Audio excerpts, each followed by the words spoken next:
Hey guys, Sven Rodewald here. And today I would like to introduce you into my 2024 season MCD DUOX. I will give you a quick look around what option parts we are using, what I use for components in the car, and the body shell as well. So yeah, let's start now here as you see with the body shell. The body shell is the MCD TCA 1mm body shell.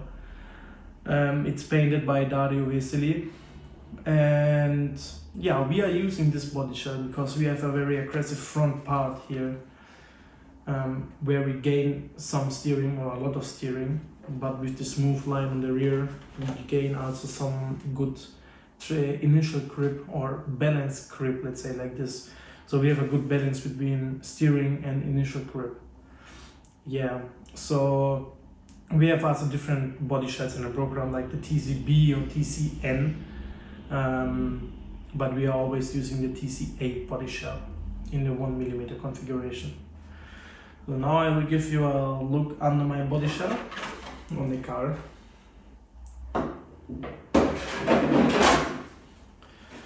So yeah, this is my 2024 season DUOX.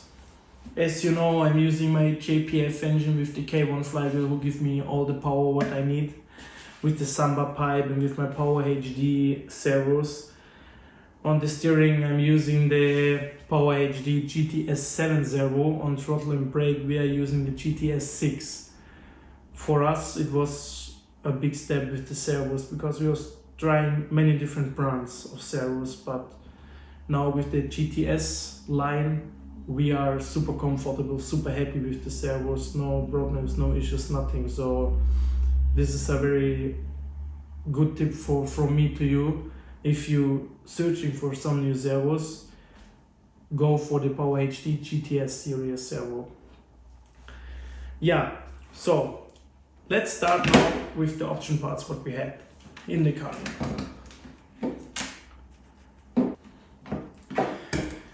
We will start with the front part.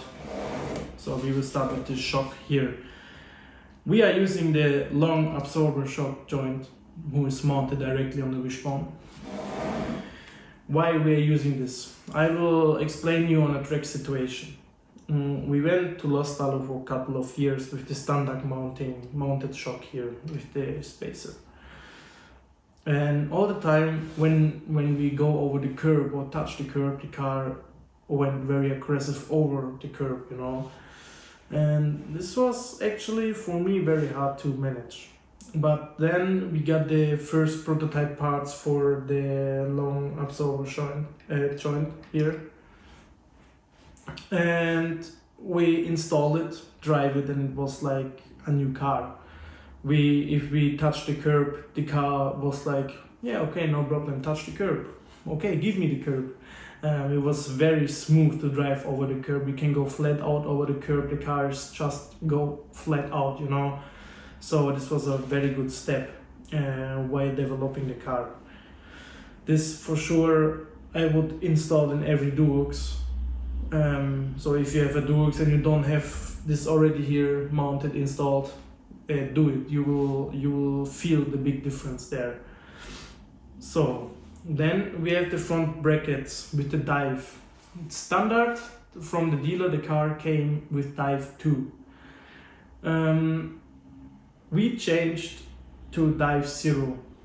So the dive 2, there's an angel in the bracket where the wishbone is mounted. The bottom wishbone is mounted with a little bit angel. On the dive 0, the wishbone is straight.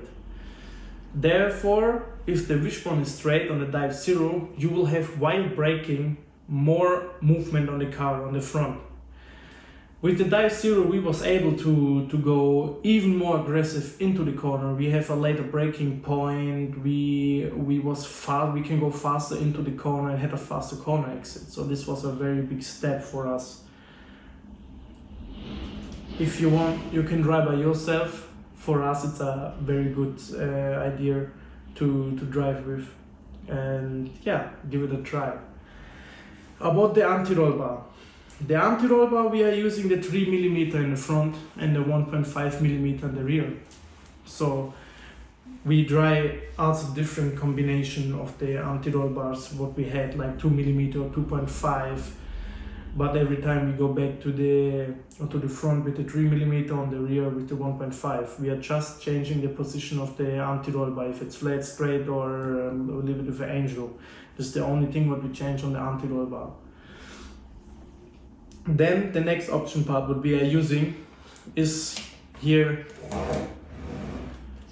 the 14mm kingpin in the bottom and in the top side of the hub. This we are using to have a very smooth steering, but also enough steering to get the corners right. We try out their different combination with the other insets what we have, like the 9mm or 11.5. But every time we go back to the 14mm, because this is for us a very good combination to drive. We have a lot of steering and we have a smooth steering. So this for us it's a very good combination to drive with. So more option parts what we had. As you see, we are using the spacer here for the engine to generate more cooling, because we are using the small flywheel, and with the spacer we generate some more cooling, and the engine is mounted by the spacer on the chassis, not on the engine side, so there are also some flex things. This is actually very good to use, especially for the cooling.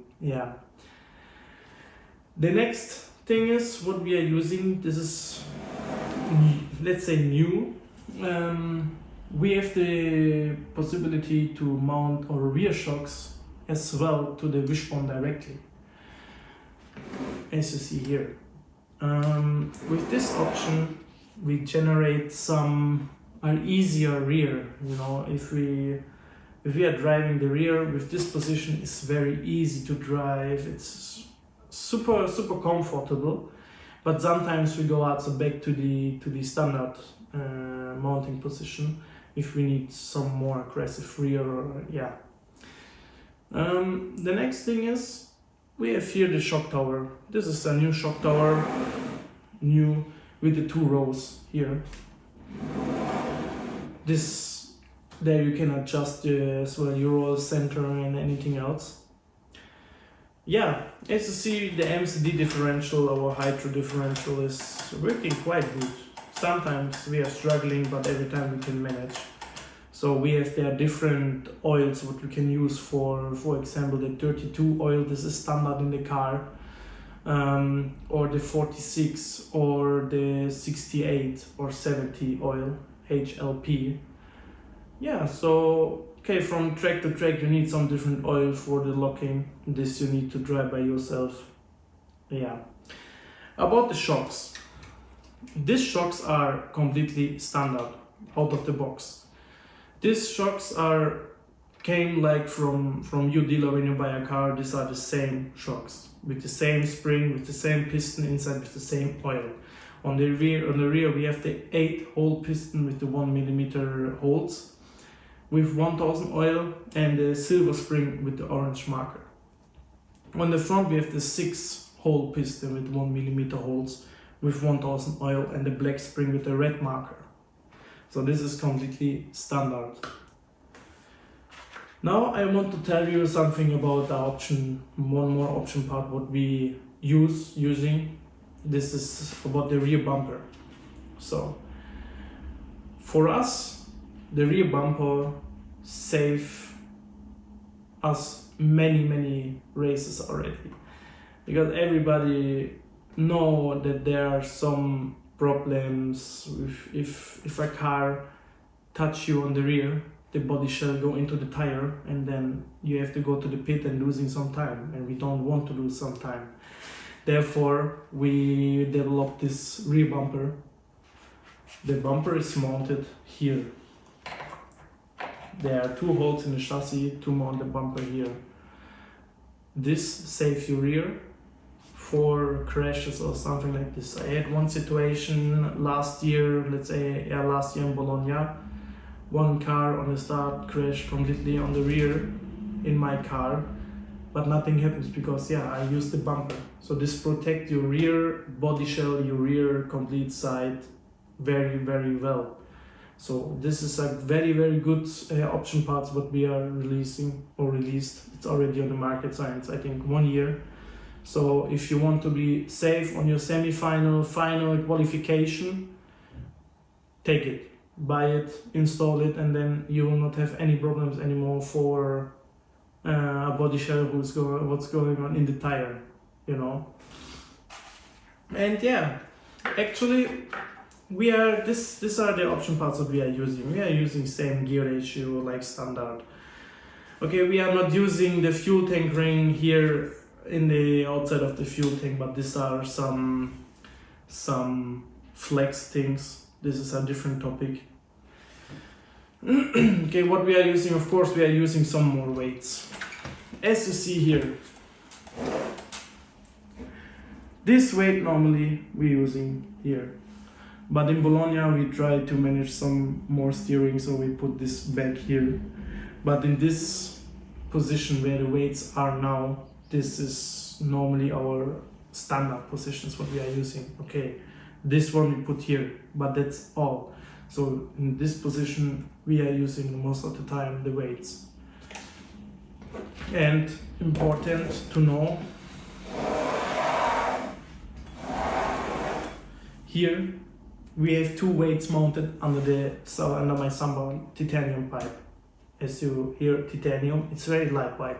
So we try to balance out the lightweight pipe with the balanced weights to have a balanced left side of the car. And yeah, so actually these are all the option parts what we are using. It's the Anti-RollBar, the Dive Zero. Okay, we have in the rear, we have the possibility to use also Squad Zero, but we are still driving the Squad 2. We are very comfortable with this, but for sure we will try it for the Euros, the Squad Zero, to test. Maybe we can get out some tenths of the car. Yeah, I hope you enjoy. I hope I can give you a good look into my car, and yeah, hope see you on the race. Bye bye.